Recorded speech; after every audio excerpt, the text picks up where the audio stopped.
Hoy hemos venido al barrio de Judimendi, no hemos venido por casualidad, porque el precio de la vivienda de alquiler ha subido enormemente estos últimos años. De hecho, en Gasteiz, en los últimos 5 años, el precio de la vivienda de alquiler ha subido un 25%.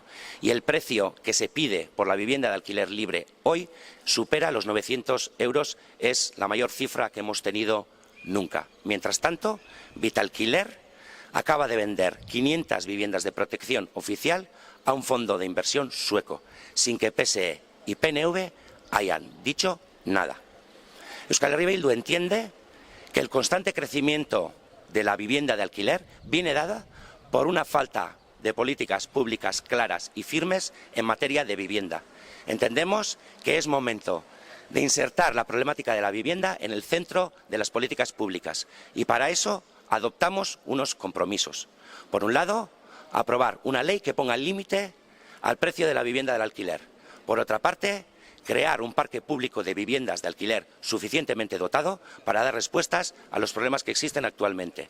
Además de eso, lanzar un plan de rehabilitación integral de viviendas, porque se nos ha quedado el parque de viviendas anticuado. Y además de eso, poner límites y controlar a las posibles entradas de los fondos de inversión y los fondos buitres.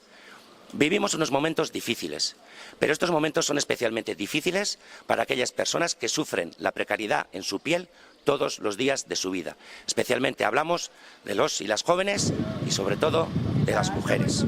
Y sabemos que es posible crear 33.000 nuevos puestos de trabajo y mantener los 100.000 empleos que ahora mismo están en riesgo. Es posible alcanzar el salario mínimo de 1.200 euros, es posible llegar a la semana laboral de 35 horas para repartir el empleo y es posible dejar atrás la reforma laboral.